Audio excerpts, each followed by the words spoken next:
noite, queridos estudantes. Sejam todos muito bem-vindos. Aqui é o canal Educação. Vamos iniciar a nossa noite de terça, né? Tem uma sexta na nossa terça. Quem é piauiense aí sabe, amanhã, 19 de outubro, dia do Piauí, né, minha gente? Pois é. E hoje nós vamos trazer aqui para as nossas aulas de análise linguística um assuntinho muito bacana, que é a introdução à sintaxe, através de conceitos básicos, né, dentro dessa área, que trata da relação entre os termos, dentro das frases, das orações e dos períodos. Por isso é muito importante que, antes de qualquer coisa, nós tenhamos um conhecimento muito bom, uma base muito forte a respeito das classes gramaticais, substantivo, adjetivo, numeral, pronome, como a gente fez aqui. Agora você vai entrar no momento de entender como é que essas classes funcionam, uma em relação à outra. Por isso não se estuda sintaxe sem conhecer as classes gramaticais e nem sem conhecer a estrutura de uma frase, de uma oração e de um período, tá? Então, são conceitinhos básicos aí para você entrar com os dois pés nessa área maravilhosa. Eu, particularmente, amo de paixão sintaxe. Então, sejam todos muito bem-vindos. Que seja uma noite muito proveitosa, tá? O mês de outubro, mês maravilhoso, tirando a quentura, né? Outubro rosa, mês aí de a gente fazer, intensificar, na verdade, todo o dia a dia. Mas o mês de outubro aí a gente intensifica mais as campanhas, né? Que se voltam para as ações de combate ao câncer de mama. Então, cuide da sua mamãe, da sua vovó, da sua titia, daquela mulher que faz parte da sua vida e faça com que ela entenda que a prevenção é o melhor remédio, né? Cuidar-se antes de tudo. Então, vamos lá, queridos, vamos lá. Eu e a Claudênia aqui arrasando, nós duas aqui nesta noite maravilhosa de terça. Olha só, eu prefiro falar em morfossintaxe, sabe, gente? Vou explicar por quê. Para mim, não é análise meramente sintática. Claro que a sintaxe, como área da gramática, ela tem um conceito definido. Na sintaxe, você estuda, por exemplo, quais são as palavras que se relacionam ao substantivo, ou seja, você entende as funções que o adjetivo assume em relação ao substantivo, tá? O pronome, as classes de palavras que, de alguma forma, ou substituem ou modificam o substantivo. Você entende a relação entre o substantivo e o verbo dentro de uma oração, entende o que é um período, certo? Mas não existe essa compreensão sem um fundamento morfológico, ou seja, sem ter a noção do que cada uma das classes gramaticais é, em termos de nome, né? Em termos de verbo, ou seja, adjetivo, substantivo, advérbio, isso é muito importante. Por isso, na verdade, a gente estuda a morfossintaxe, não tem como prescindir nessa parte também dos conhecimentos morfológicos, tá? Então, hoje a gente vai compreender o papel das frases, entender os tipos de frase, em que contexto essas frases são empregadas, sempre aqui como a gente costuma fazer, uma análise bem bacana dentro dos gêneros textuais, para não ficar aquela coisa solta.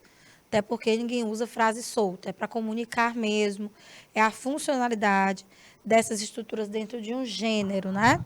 Então, frases, vamos entender as orações, vamos entender os períodos, para a construção da progressão temática. O que é isso aqui? Ó? A progressão temática é nada mais, nada menos do que o desenrolar de um texto. E, obviamente, quando um texto é verbal, na modalidade oral ou escrita, você sabe que deve existir um mínimo de organização para que no final desse texto haja o chamado sentido. Então, evidentemente que a compreensão dos fenômenos sintáticos, estruturação de coordenação, de subordinação, é um processo fundamental para que a gente entenda como um texto verbal está organizado e por que essa organização é super importante e relevante para compreender os sentidos. Outra coisa que a gente estuda é análise sintática. Ordem direta, ordem indireta. Inversões sintáticas, por exemplo, mudança de posição dos termos, considerando, vamos dizer assim, a lógica, a tradição, ou seja, a ordem direta, né? E o que essas inversões, por exemplo, podem implicar em termos de efeitos de sentido, tá? Pois é. Vamos também conhecer e analisar elementos e aspectos da sintaxe da língua portuguesa, evidentemente, né? Como a ordem dos constituintes da sentença, ou seja, em que posição normalmente aparece o sujeito, onde fica o verbo, em que posição na ordem direta estão os complementos verbais, os adjuntos adverbiais, um predicativo do sujeito, ele pode estar em que posição, qual é a posição assumida por um predicativo do objeto, entende? Então, é isso aí. Assim como os efeitos que causam a sua inversão. Então, a gente vai aprender mesmo isso. Ou seja, mudança de ordem pode implicar em mudança de sentido, né? Brusca ou, às vezes, até ambiguidade, tá? E vamos, evidentemente, fazer exercícios, treinar isso tudo em questões para consolidar o conhecimento. Vamos começar aqui pela tirinha desse personagem que eu amo, Garfield, de Gene Davis. Olha só, o Garfield volta e me aparece aí com seu... Aliás, volta e meia não, muito, muito frequentemente aparece com o dono dele, né? Que é o John. Há quem diga que o John é uma personificação do próprio criador do gatinho, né? Que ama comer. Você vê que ele é um gatinho gordinho, bem preguiçoso, ama lasanha, né? É o prato predileto dele, estranhamente. Então, normalmente, os balões nas falas do Garfield são balões de pensamento, né? Porque, realmente, ele não fala, mas ele pensa. Então, veja que o balão de fala do John é um balão de linha seguida, entende? De linha contínua, ou seja, ele está falando. E lá, no balão do Garfield, ó, e do ratinho também, você vê balão em forma de nuvem, que é o balão de pensamento. Então, vamos lá. Pega aquele rato. Chama. Certo. Espera um minuto, me deixe colocar meu tênis de corrida? Me parece um pedido aceitável. Olha a cara do John, né? Aquela velha história do gato pega o rato. Mas aí, como é tirinha, a gente vê todo o efeito de sentido, todo o processo de transformação dos animais em pessoas, né? Agindo como pessoas, a personificação e a graça da tira. Ou seja, o ratinho pede licença ao Garfield para que o ratinho possa calçar um tênis antes de começar o pega-pega, né? E o Garfield diz, parece razoável, parece um pedido aceitável. Beleza. Então, assim, a gente vê que os enunciados, evidentemente, são constituídos por palavras que estão em uma determinada ordem, em uma determinada disposição. E essa ordem, ela é responsável pela construção de sentidos. Você vê que as frases, né, estão colocadas, dispostas nas vinhetas, ou seja, cada quadrinho desse que compõe o gênero narrativo tirinha é a vinheta chamada, primeira vinheta, primeiro quadrinho, segunda vinheta, segundo quadrinho, terceira vinheta, terceiro quadrinho, entendeu? E dentro dela você vê essa sequência, que sempre tem que ser assim, ó, da direita para a esquerda, a leitura, tá? Aliás, da esquerda para a direita. Tô doida. Aqui. Esquerda para a direita. A lógica é essa, tá? Certo, nenéns. Vamos lá. Rafinha, tu pode providenciar a canetinha para mim, por favor, amore? Thank you. Aí, o que ocorre? Thanks. Aí, o que ocorre, ó? Quando ele diz assim, pega aquele rato, você vê que ele usa um verbo enfaticamente, ou seja, até as posições gestuais, né? Os gestos que o John faz são de comando de ordem. Então, você tem a chamada frase imperativa, tá? Ou seja, uma frase que expressa ordem. Ou ordem afirmativa ou ordem negativa. Nesse caso aí, é uma ordem afirmativa, né? Pega aquele rato. Aí o Garfield está lá, só de boa, certo. Aí diz, ok, sim. Aí o ratinho diz, espera um minuto, me deixe colocar meu tênis de corrida. Aqui você já tem um conjunto de frases, ó, no mesmo período. Espera um minuto, me deixe colocar meu tênis de corrida. Você vê que essas frases são separadas por vírgula, cada um tem seu verbo. Então, isso é o que a gente chama de frase verbal. Isso também é o que a gente chama de oração. E mais um verbo no imperativo aqui, ó. Quando o ratinho diz, pensa, né? Espere um minuto, você tem espere uma ordem. Então, aí dentro você tem uma frase verbal e é uma frase imperativa. Toda frase imperativa expressa ordem, tá? Convite, chamado, é um comando. Aí ele faz uma constatação. Me parece um pedido aceitável. Ou seja, a mim me parece um pedido aceitável, né? E assim vai. Então, quando os gêneros têm linguagem verbal, você consegue ver a disposição dos termos dentro do que nós chamamos de frase e oração em período. Mas aí você deve estar se perguntando, sim, frase é a mesma coisa de oração? Oração é a mesma coisa de período ou tem a mesma diferença? Tem. Mas muitas vezes o mesmo enunciado consegue ser frase, oração e período a um só tempo. Por isso é preciso a gente entender mesmo que elementos vão ser necessários para que se constitua uma frase, quais são os elementos necessários para que se tenha uma oração, assim também como nós vamos ver o que é necessário para constituir um período, beleza? Vamos lá. Então, apresentando aqui um conceito de sintaxe para a gente poder compreender por que os conceitos de frase, oração e período são conceitos importantíssimos para essa área. Olha aí. Sintaxe é o estudo das regras que regem, ou seja, que norteiam a construção de frases nas línguas naturais, como a nossa, né? Uma língua falada, uma língua escrita. A sintaxe, gente, é a leitura, tá? Sintaxe. Esse X lê-se fonema C, tá? Não é sintaxe, não é nada disso, não. Fonema C. Não é a letra S aqui, é fonema C. Lê-se. C. Ou seja, sintaxe. Essa é a leitura. Então, é o estudo das regras que regem a construção de frases nas línguas naturais. A sintaxe é a parte da gramática que estuda a disposição das palavras, ou seja, como cada palavra vai estar organizada na frase e das frases no discurso, ou seja, formando mesmo um texto verbal, beleza? Incluindo a sua relação lógica. Essa relação lógica é porque, para um texto ser um texto, deve haver elementos básicos, como, por exemplo, a coerência, que é a organização, tá, das informações da macro... Aliás, coerência, que é o fazer sentido. Sentido. E a coesão, dentre outros elementos, né? Não são só esses, mas a coerência e a coesão. No caso, a coesão que trata da organização, tá? Da estrutura, da macroestrutura na superfície textual. Então, você tem muitas combinações possíveis. Sabe, dentro da matemática a gente não tem análise combinatória? Pois é. Dentro da língua portuguesa, é a sintaxe a área que vai mostrar para a gente essas possíveis combinações, e isso construindo enunciados de sentido claro, coeso. Quando houver necessidade de um texto, por exemplo, mais científico, num texto mais técnico, ou até criar certos efeitos de sentido, como a ambiguidade, o duplo sentido, que são fenômenos semânticos que você tem em textos expressivos.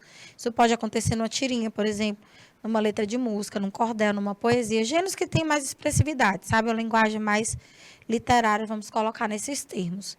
Então, entender a sintaxe é super relevante para que nós possamos compreender, não só compreender, como também transmitir mensagens claras, mensagens que, ao final das contas, façam sentido, tá? Então, é essa a função tão importante da sintaxe. Nunca foi questão de você ficar decorando, sabe? Sujeito, tipo de sujeito, não tem nada a ver com isso, não. É você entender mesmo por que existem distintos tipos de sujeito, por que dentro das frases um tipo de sujeito leva a um efeito X, outro tipo de sujeito leva a um efeito Y. Então, a ideia é essa, não é aquela mera decoreba para tu dizer, isso aqui é uma oração que não tem sujeito, esse sujeito aqui é simples, esse sujeito é composto, tá? Isso aí é coisa do passado. Mas é nessa área que a gente faz essa compreensão mais aprofundada, tá? Então, você fique ligado, neném. Olha só. Relação sintática é a conexão de sentido que se pode estabelecer entre as partes de um enunciado. Vou mostrar para vocês isso já já aqui, no exemplozinho bem básico. Diferente de função sintática. A função sintática, ela diz respeito ao papel que cada uma das classes ali dentro das frases, orações e dos períodos, elas vão exercer em relação àquelas com as quais elas se conectam. Então, é simples. Se eu digo que um artigo acompanha o substantivo para determinar ou para indeterminar, em termos gerais, essa palavrinha, o artigo, tem a função sintática de adjunto adnominal. Então, eu sei disso porque eu não estou analisando só a forma da palavra em si, mas o papel que ele exerce em relação à outra. É isso que é a função sintática. Então, se você diz assim, presta atenção. As duas crianças órfãs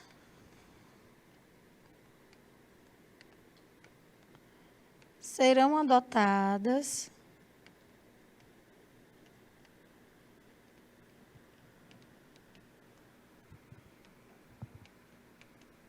ou um casal francês. Ó. Eita, mas tem palavra aqui, né?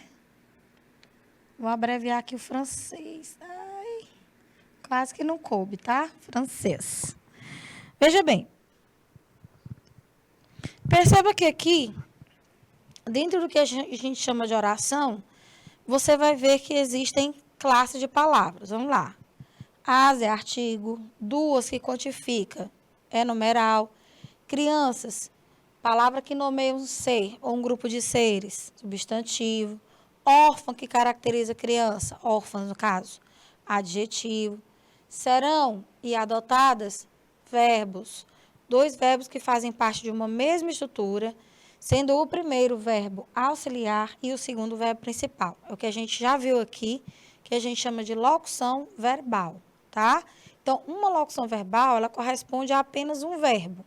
Então, se você tem só um verbo, quer dizer que ali você tem uma frase verbal, se, claro, a oração tiver sentido completo, né? O enunciado, aliás, tiver sentido completo. Ela é também oração por causa do verbo e ela é também período, não só por ter verbo, mas também por ter sentido completo. Aí você tem preposição, tá? Você tem o artigo indefinido o substantivo casal e o adjetivo francês. Mas quando a gente vai analisar o papel sintático dessas estruturas, às vezes não é um termo só. Eu vou te perguntar, por exemplo, qual é o sujeito. Essa é a função sintática, ou seja, o sujeito é o termo da oração sobre o qual se traz uma informação. Isso é verdade. Quando ele aparece, sempre é verdade, tá bom? Você vai trazer uma informação no sujeito que vai aparecer no predicado. Então, vamos colocar aqui, em verdinho, o sujeito, tudo isso é o sujeito, ó. E vamos colocar aqui, em vermelhinho, o que é o predicado, ou seja, o que vai ser informado sobre ele. Então, nós já estamos adentrando, ó, no campo sintático. Eu saí do morfológico e, observando que a oração, em si, todos os termos que pertencem a ela, vão se voltar para informar algo sobre o sujeito, eu consigo ver o papel sintático desses termos. Mas vamos mais um pouquinho aprofundado. O sujeito é essa expressão inteira, como eu já disse para vocês, tá? Dentro dela, a gente tem o chamado núcleo. O que é o núcleo? O núcleo do sujeito, gente, é a palavra que traz a informação mais importante, ou seja, crianças, tá? Então, isso aqui é o núcleo do sujeito. Olha aí, ó. Repetindo, a expressão as duas crianças órfãs é sujeito. O núcleo do sujeito é só o substantivo crianças. Tá. Então, a gente percebe que esse substantivo, embora não necessariamente se dirija a uma criança do sexo masculino ou feminino, ele é feminino plural. Observa que o artigo vai quantificar, aliás, o artigo vai determinar. Eu entendo que, se eu usei um artigo definido, é porque essas crianças são conhecidas. Tanto é que eu digo que elas são órfãs, então existe uma proximidade, um conhecimento em relação a elas. O artigo, portanto, é um indício de determinação. O numeral quantifica, me diz a quantidade de crianças, tá? E o adjetivo órfãs qualifica, traz uma informação, ou seja, não é qualquer criança, é uma criança órfã, beleza? Então, todas essas palavras que estão aqui junto ao substantivo, para especificar ou inespecificar, para qualificar, caracterizar ou para quantificar, isso é o que nós chamamos sintaticamente de adjuntos, ó, adjunto, termo que vem junto, adnominal, de um nome. Ou seja, adjuntos nominais são os termos que vão quantificar, especificar, generalizar, qualificar um substantivo. Então, pode ter certeza que tudo isso aqui, ó, vai ter o mesmo papel sintático. Ou seja, as duas e órfãs, ó, tudo isso aqui é adjuntos, né? Adnominais. Ó. Ou seja, eu já não estou mais no papel morfológico. Adnominais. Eu já não estou mais no papel morfológico. Se eu tivesse, eu ia falar simplesmente. É artigo, é numeral, é substantivo, é adjetivo. Não. Estou analisando o papel que o artigo exerce em relação ao substantivo núcleo do sujeito, o papel que o numeral assume dentro dessa oração em relação ao substantivo núcleo do sujeito. Lembra que eu falei que a relação sintática, a análise sintática em si, ela vai observar ou ser observada a partir da relação que os termos estabelecem uns com os outros dentro das frases, orações e períodos. Por isso que a gente precisa muito bem entender esses três conceitos. Aí vem a locução verbal. Vamos lá, vamos colocar aqui, ó. Locução verbal. O verbo auxiliar, que é o verbo que vai conter as flexões, né? Ele vai se modificar em termos para concordar com o sujeito, por isso a gente tem plural, porque o sujeito é plural. E você tem um verbo principal, que é um verbo no particípio, ou seja, uma forma que se assemelha a um adjetivo. Por isso você vê uma certa concordância, né? O que não é comum no verbo. Essa concordância em gênero e número, mas os particípios verbais, eles têm essa característica. Então, tudo isso aqui, ó, é o que a gente chama de locução verbal. Veja. A gente não tem bem, vamos dizer assim, uma função sintática para o verbo, mas a gente pode entender que esse verbo ele tem transitividade. Então, a transitividade verbal é uma coisa que você estuda na sintaxe, por quê?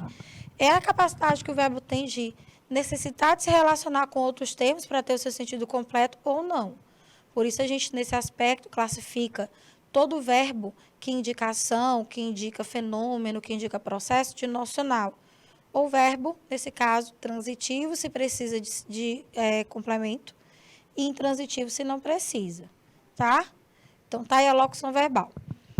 Perceba que aquele último termo lá, por um casal francês, ele vai nos indicar exatamente quem vai praticar a ação expressa aí na locução verbal. Ou seja, quem vai adotar esse casal francês? Quem vai ser adotado?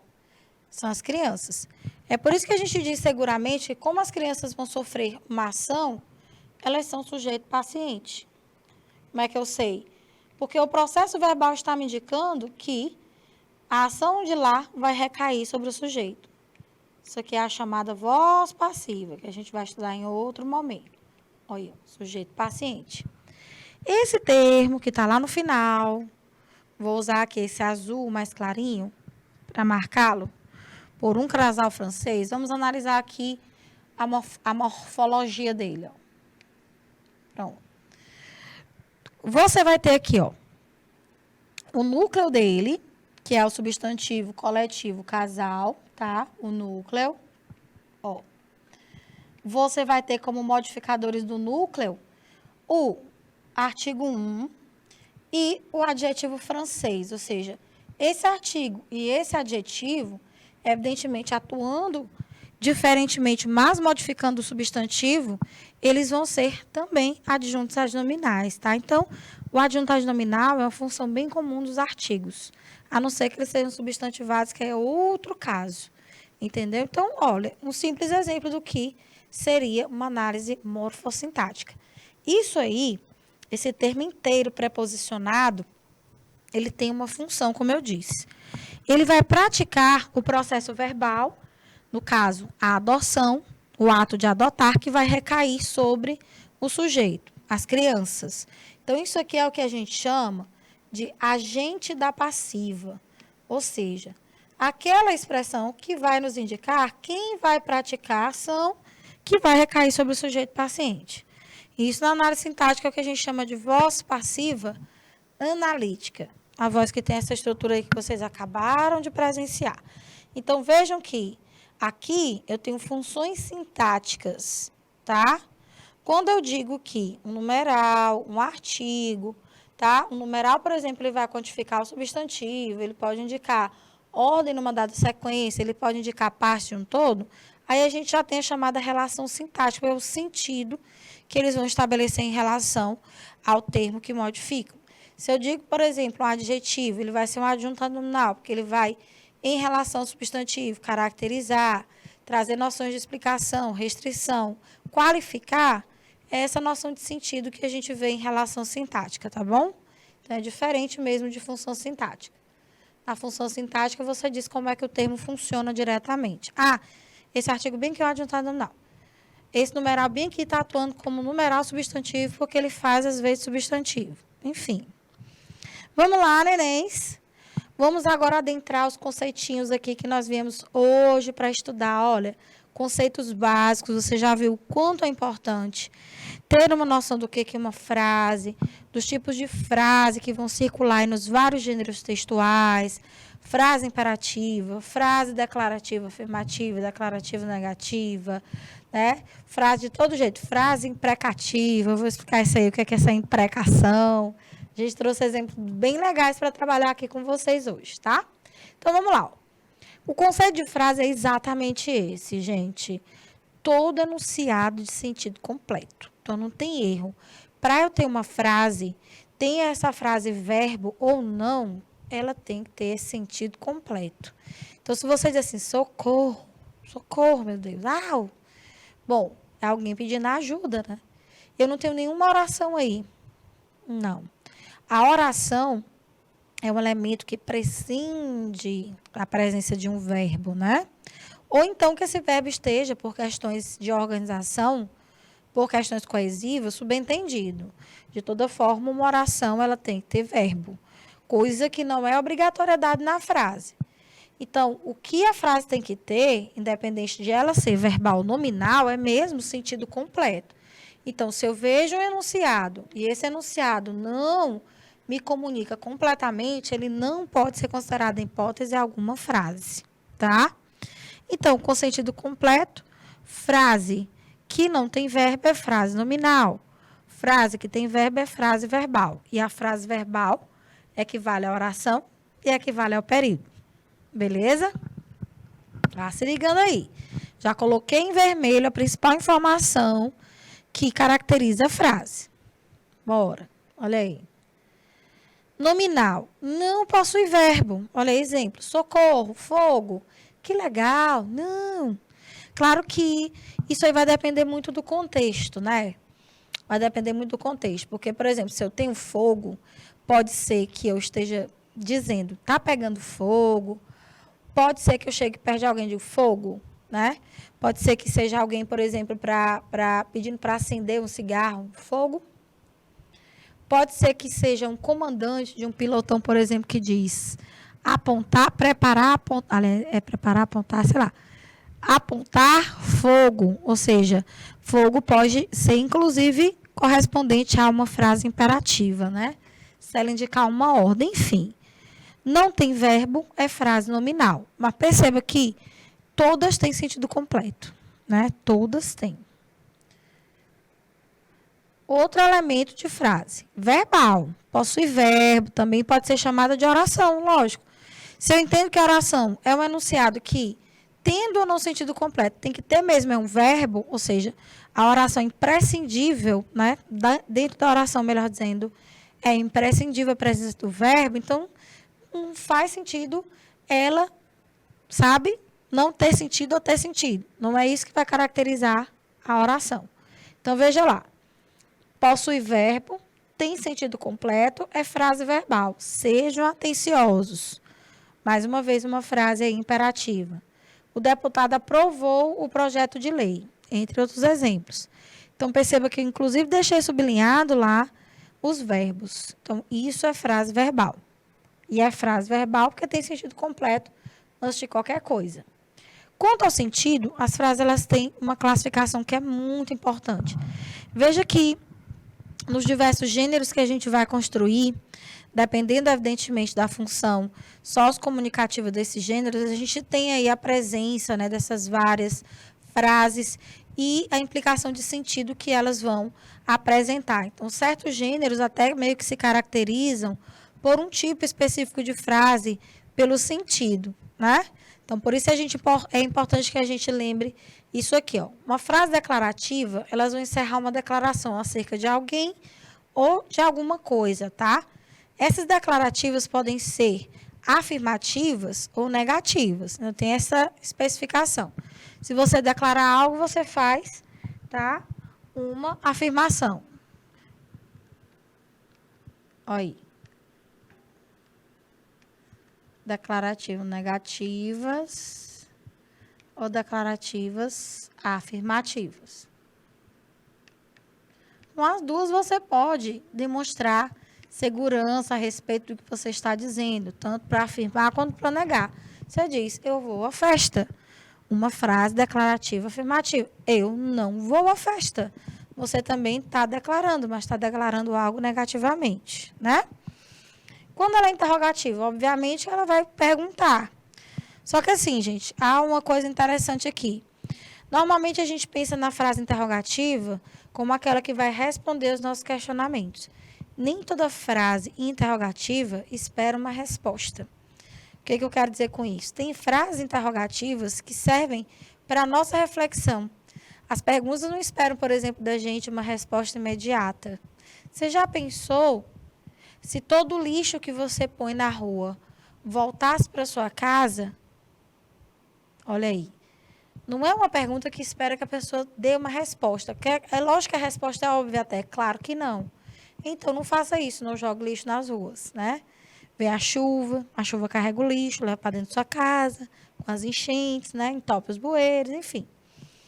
Então, nem toda interrogação vai marcar uma frase que vai fazer, de fato, uma pergunta. Então, prestar atenção nisso aí. Esse tipo de pergunta que visa reflexão é o que a gente chama de pergunta retórica. E vai, evidentemente, nesse recurso, né? Nesse recurso retórico, se expressar através de uma frase interrogativa. Tá vendo? A imperativa, obviamente, vai expressar um comando. Seja um convite, tá? Uma ordem expressa, vai embora daqui. Por favor, compareça às 9, enfim. Pedido, súplica, ordem direta, convite, chamado, conselho. Tá vendo? Tá? Então, são as imperativas. Exclamativas, traduzem a expressão de sentimentos e emoções. A gente até estudou na nossa última aula as interjeições, né? Vimos vários exemplos bacanas com essa classe importante que tem a ver com a expressão de sentimentos e as emoções. Então, pode ter certeza que uma frase exclamativa é uma frase que, de alguma forma, né, vai se valer ou até muitas vezes vai corresponder a uma interjeição, porque a gente vai expressar os diversos sentimentos, admiração, surpresa, arrependimento, dor, alegria, empolgação. Desculpa, gente, esqueci de fechar o parêntese aqui, tá? Pronto. Agora sim. As optativas. Bom, interessante essas frases. A gente pensa logo, frase optativa tem a ver com opção. É bem assim. As optativas, na verdade, exprimem uma vontade, um desejo. Você diz, ai, meu Deus, ai, que calor. Queria tomar um sorvete. Ai, quem me dera ter um sorvetinho aqui agora. Então, quando você diz, ai, quem me dera, você está indicando um desejo, uma vontade, tá? Então, essas frases são chamadas de optativas. Aquelas que a gente ouve muito dos nossos pais, nossos avós, nossos tios. Que Deus te crie para o bem. Que Deus te abençoe. Deus guie teus passos.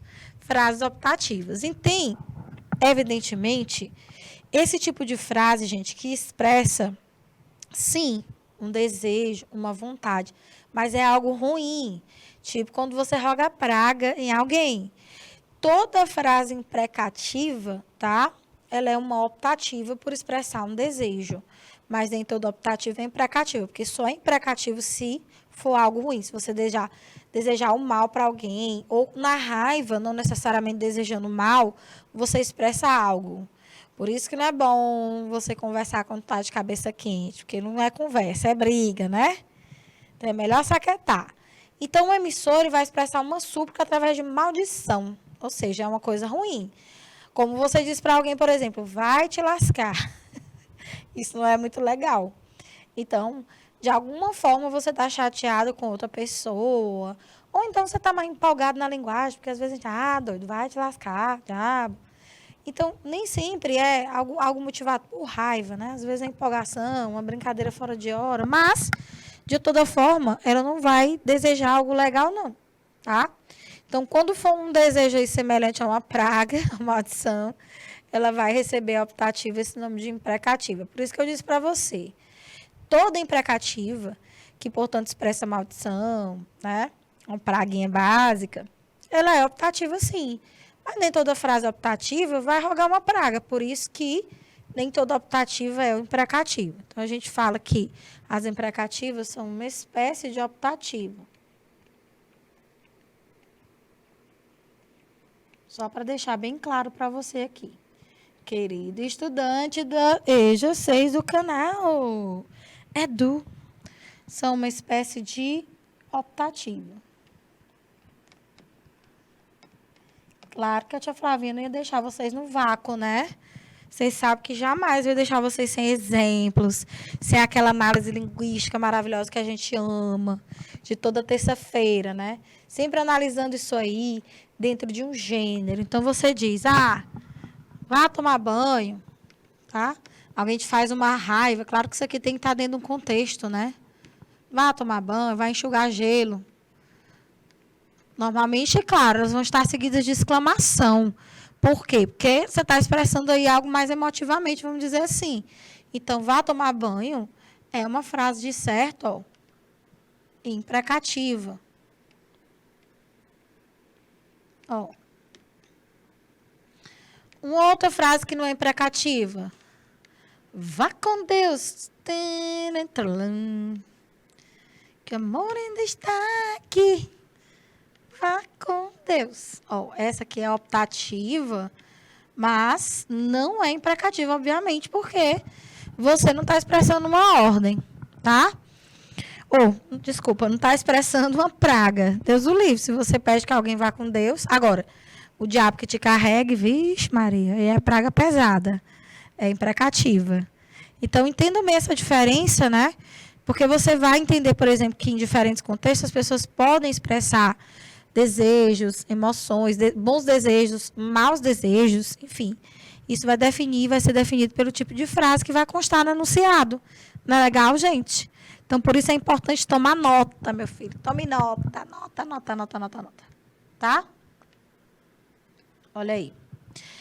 A gente pensa assim, socorro. Eu vou deixar bem aqui, ó, com exclamação. Eu não posso chegar do nada e dizer que isso aí é simplesmente uma frase, vamos dizer assim, é uma frase declarativa, é verdade, tá? É uma frase nominal, isso também é verdade, aí em contexto. Agora, quanto ao que ela significa, eu não posso dizer que socorro é alguém que está pedindo socorro. Pode ser alguém chamando alguém por nome socorro. Ei, socorro, socorro.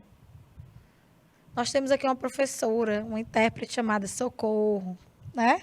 Então, se eu digo socorro, socorro. Não precisa nem doer, socorro. Ó, isso não é um pedido de ajuda. Mas se você vê uma fala mais agitada, tá? Uma voz mais alterada, mais alta, não é penosa. Isso, evidentemente, é acompanhado das expressões faciais na oralidade, que ajudam muito. Ou se for no texto verbal, você vai ter um contexto, evidentemente, né? Uma imagem que ajude, ou uma historinha anterior, para você entender de fato o que é que significa essa frase. Então, tome muito cuidado, porque a gente sempre tem que avaliar o contexto, tá? Então, numa frase solta, assim, não dá para dizer se é um pedido de socorro, não dá para dizer se isso aí é um vocativo, tá? Então, ó, tem gente que tá aqui com calor danado. Aí, ai, meu Deus, que calor, socorro. Não é bem um pedido de ajuda, né? É uma forma da pessoa dizer, Ave Maria, meu Deus do céu, tô morrendo. tô morrendo. Entendeu? Te liga. E óbvio que eu não poderia deixar de falar, né? De fazer aqui uma menção sobre o nosso maravilhoso Outubro Rosa. Como eu disse para você, é um mês muito importante em que as ações de conscientização a respeito de prevenção, de ações mesmo preventivas, ir ao médico, fazer os exames periodicamente, tá? E principalmente a gente dirige esse tipo de publicidade que a gente chama de campanha social, campanha institucional às mulheres. Não é por nada não, gente, é porque o câncer de mama, tá? Assim, em quase que absolutamente atinge mulheres. Há casos raríssimos, mas raríssimos mesmo, de câncer de mama em homens. Por isso que o público-alvo é mais a mulher. No mês de novembro, próximo mês, nós vamos falar sobre o Novembro Azul, que também são ações de conscientização, porém voltadas para o câncer de próstata. Aí já é um público-alvo, evidentemente, masculino, devido ao tipo de câncer, né? E a anatomia que é e deve ser masculina. O velho lacinho, né? Velho lacinho não, o famoso lacinho cor-de-rosa, que é significativo, né? Nesta cor especificamente do Outubro Rosa, tá? Então, você tem aí o mês da conscientização sobre o câncer de mama. Eu achei essa tirinha aí do Celso Ludigero muito interessante. Botei aí, tá? O endereço eletrônico para que vocês tenham curiosidade de procurar mais tirinhas desse quadrinista aí maravilhoso. E ele resolveu aderir à campanha, né? Criou aí uma tirinha, uma historinha curta para falar sobre essa conscientização. Olha só, a personagem assim, oba, hora do lanche, né? São monstrinhos, olha aí, ó. Você vê que são espécies de zumbi come gente, né? Segundo reza a lenda. Quando ele diz, oba, quer dizer, há uma interjeição, você tem ali, tá? Uma expressão de animação. Aí ele diz, hora do lanche. Ele já coloca uma frase aí mais declarativa. Aí as mulheres estão lá conversando, ó, deixa pra lá, vambora. Era por quê? Tá? As mulheres estão conversando. Você perceba que as mulheres elas estão usando lenço na cabeça. Elas estão, uma delas, principalmente, ó, tá com o símbolozinho também, esse elemento simbólico, essa rodinha azul, que lembra o câncer de mama. E aí os monstrinhos dizem o seguinte, essas mulheres lutam diariamente a favor da vida. São mais guerreiras do que o Rambo. Ou seja, eles observaram que as mulheres são fortes. Ou seja, elas foram vítimas de câncer de mama, mas estão aí alegres, felizes, fazendo tratamento, né? A bandana significa dizer que os cabelos caíram, muito provavelmente pelos tratamentos, né? Voltados para a contenção da doença, até para a remissão, né? Para que elas fiquem de fato curadas. Daqui a pouco, neném, depois do nosso miudinho intervalinho, a gente volta para continuar aqui a análise de frase, oração e período, viu? Até já já!